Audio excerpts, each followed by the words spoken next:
Welcome to Easily Entertained. My name is Bryson Olson, and here we talk about all aspects of entertainment. You've read the title. We're talking about Hazbin Hotel Season 2. I've been a big fan of the show since back when the pilot first came out, back in 2019, which is crazy to think about.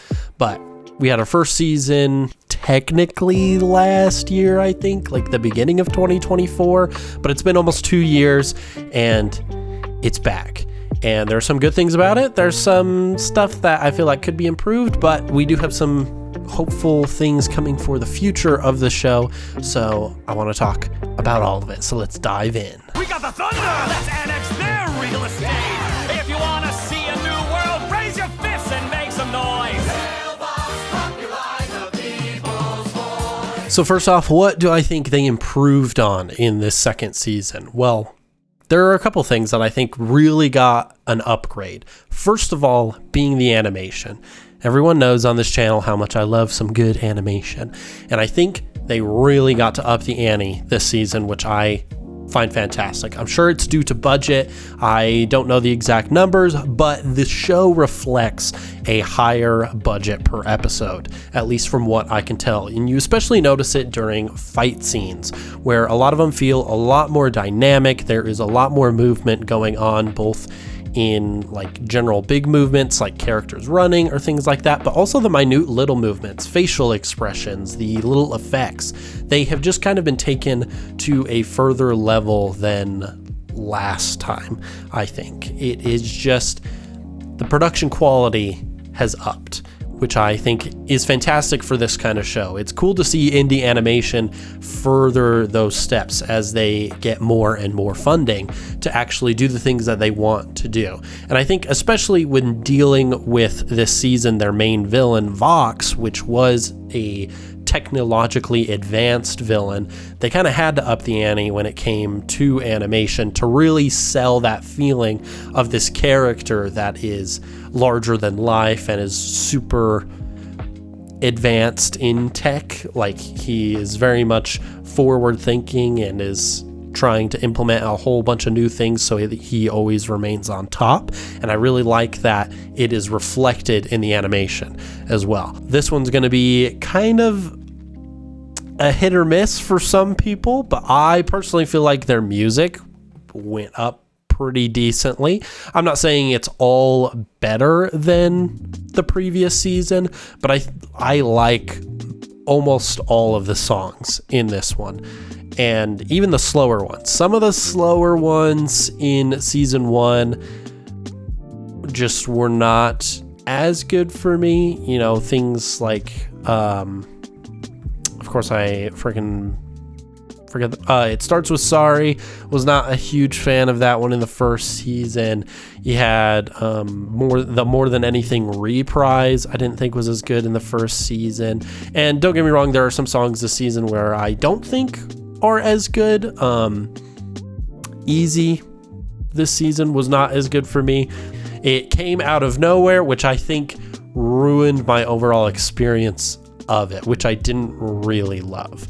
But overall, though, I think most of the music has hit this season. We've gotten a vast different amount. We've gotten a bunch of rock. We got more ballads. We got some, not opera, but like typical Broadway show tune type music.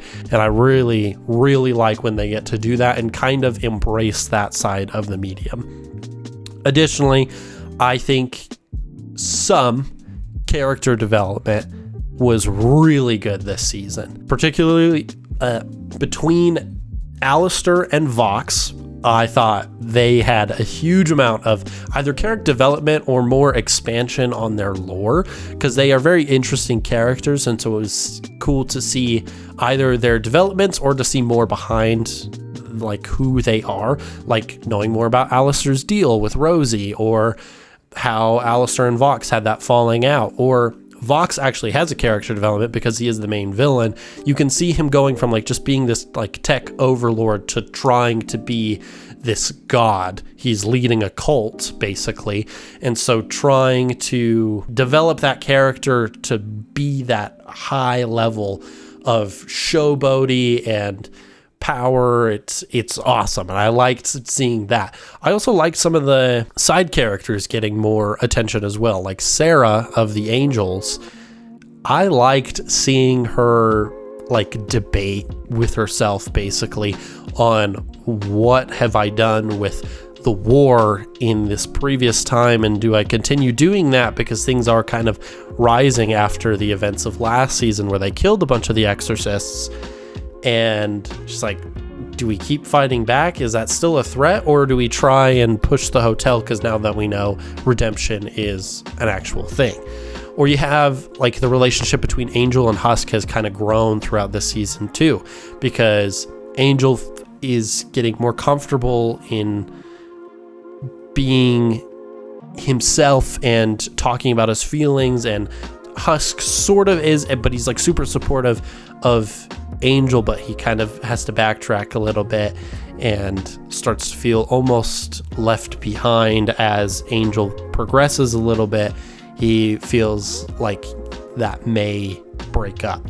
And I like seeing those little things. You know, these characters aren't always the central focus, as technically Charlie is the central focus. And we're going to talk about her development in a minute. But we'll kind of get to see more of these side characters, I hope, in the future, which I think is going to be awesome. But that is it for the good stuff. Now I want to talk about some stuff that could be a little bit better. You absolute idiot! So we were just talking about character development. Some of the characters I think could have been developed a little bit better this season. And I think there are some reasons for it, and I'll talk about that in a second. Charlie does not feel that much different from season 1. I know what they were trying to go for, because they're trying to not break her spirit, but she is kind of a naive character, and she rushes into things and doesn't really let anyone sway her ideas, which is understandable. However, from a character standpoint, like, all the characters are flawed. I'm not saying that's like a bad thing, but I don't love that she didn't improve much, because realistically, Charlie also needs to grow. She needs to grow out of this mindset that everyone can be redeemed, because quite frankly, no, not everyone could be redeemed. Some people are just pure evil. We haven't seen much of that yet. Like, Vox is pretty close. He's very evil. So is like Val and Velvet. So the V's are they're pretty bad people. And that is like a big standing point for that. But she needs to understand that pushing towards it isn't going to help. Just trying to be good in order to get into heaven is probably not going to get most people into heaven. And they tried to touch on that in one of the episodes, particularly where they're like the speed run to redemption song, where they're trying to get Angel to be redeemed. She needs to really understand that it's going to be different for everybody, and she can't force it. And she still feels like she's trying to. And then we get to the end of the season. It's just like, oh, yay. Happy power of friendship, but that doesn't actually do anything. So I'm hoping that the further seasons we're going to get to see a little bit more of that. I also wish we kind of got a little bit more out of Lucifer, because he was kind of not a huge part of the season, but he was a little integral to Vox's plan. But we learned that he can't really harm sinners because it's his punishment to live in hell. I actually think that's a good choice for his character, but he could still help out in other ways, but he kind of gets thrown to the side a little bit. I think part of the reason is just because the show is packed into only 8 episodes. They're only like half an hour episodes. They're not like hour-long episodes that we get from like some Netflix shows. Like I've been watching Ozark recently. Those episodes I think are like around like 8 to 10 episodes a season, I think. But they're like an hour long. So you get a lot of stuff going on. But we haven't gotten that with this show. And so that tends to make it feel like there's not a lot of payoff. There's not a lot of growth. And I know they have a big grand scope. It's supposed to be at least 4 seasons. They're hoping 5. That would be awesome. However, the problem with just the modern scope of how a season's made, and then there might be 2 years, maybe 3 until the next season, which is not great. That ends up feeling like it's more disconnected because then we're not getting payoff. So things kind of need to be a little bit more self-contained. And this season, to me, it did and it didn't at the same time. The Vox stuff feels contained, but they set up a lot of things at the beginning of the season that you would think there would have been a little bit more, not necessarily foreshadowing, but highlighting throughout the season. For example, Lute. She is kind of going through her thing with the death of Adam. She has some wrath, and the whole music video of Gravity is to really show that she is way out of line. She's letting wrath get a hold of her, and that's going to be her sin. And quite honestly, a lot of the big theory is that she will eventually fall. But we don't get much of it aside from the beginning. So we get a little bit, and then she kind of argues in a little bit later, and then at the end she's like, oh, we're gonna take Emily back, we don't care if anyone dies. But she kind of gets stopped. And I get it, because she is a soldier. She's made to follow orders from the head of the Exorcist, which she is not. But I want to see more of her getting like that hint of wrath coming out. And I'm sure there's going to be more. But that's the problem with it, like coming up at the beginning of the season and not putting it in as much. Like, I would have liked her to argue more with people. She is in the wrong, but I want her to argue more. I want her to be like that wrathful angel that isn't really thinking. And sure, sometimes it's going to be a little bit more subtle, but they could showcase it a little bit more so that in future seasons, we do get that payoff. But it still kind of stays self-contained within the season. I think some things they did do really well, like foreshadowing them, like Angel having been hypnotized by Vox, and now he's going back to Val. And so that wasn't finished at the end of this show, at the end of the season. So we are going to get more payoff from that later, where you're going to learn more about Husk's like relationship with Angel, and like hopefully they get some payoff there. Maybe we're probably going to get some more with the Angels, as like maybe they set up a redemption program. Like I'm hoping we get more of that. But this season there are some really good bits, and then there were some bits where I'm like, I wish it was better. You know, I don't hate the show, and I think a lot of people swing back and forth. They either freaking hate this show or they love it. I feel like I am leans love it, but I know there are things that could be improved. Anyways, let's talk about what's next. When I think about the future, I see a better place where everyone can coexist safely. So I feel like there's a lot of potential for Hazbin Hotel in the next coming seasons. You know, we have 2 guaranteed that are already greenlit and in production. 5, I think, is a maybe. I think that's the ideal, but I don't know if it's confirmed. But I think that's the idea. I don't know what we're going to see in seasons 4 and 5, but what I'm going to guess for at least 3, maybe 4, here's some things that we're obviously going to see. We're going to see the return of Lilith, as that's how season 2 ended, which is going to be cool because they've been teasing her since the end of season 1, and we are constantly like, where is she? We're gonna get more, and that's probably gonna tie in. Maybe there are fan theories, but I don't know if we're gonna think it's real or not, but I like some of the ideas.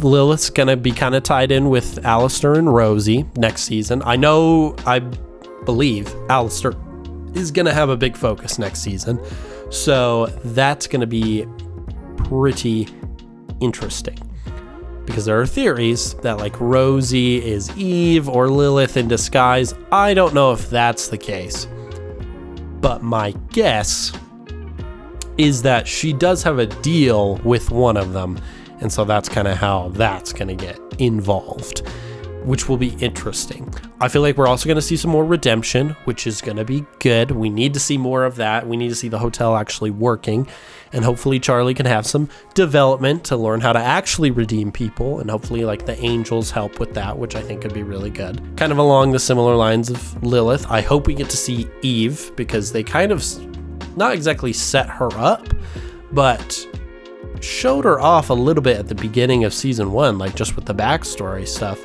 and they had a shot where it like is zooming in on her. That seems to me like she could eventually be an important character. There are also talks, there are theories, there's no like actual confirmation of the evil entity known as Rue, I believe, which is like at the beginning of the show, like same kind of thing. When Eve is shown to have taken the apple, that's when evil is let into the world. I'm guessing they will kind of be tied hand in hand, which will be interesting to see. I'm hoping Lucifer gets a redemption arc and kind of gets to interact with the angels a little bit more, kind of gets to, like, I'm not saying he has to be redeemed and let back into heaven, but maybe take a bit more responsibility in his role with the angels and as king of hell, and not just a puppet that has been seen before, which I think could be good. I think that could be really interesting. Obviously, I talked about this last bit, Lut's wrath. I want to see that. I want to see her fall. I believe, from what I have heard, I don't know if this is true, so don't quote me on this, but the voice actor who plays Satan, who is the embodiment of wrath, did record or started recording, I think for season 4. Might not be season 3, but I think season 4, which means he could come in. That might be when like Lut's wrath comes into play and we see Satan as like doesn't bring her down, but is like he's the embodiment of wrath. Like he might be tied into that a little bit, and maybe like she has to go to the wrath ring or whatever, because humans are contained to the pride ring according to the lore, at least from what I've heard. So maybe Lut could be sent somewhere else, as she falls, or I don't know. It could be interesting.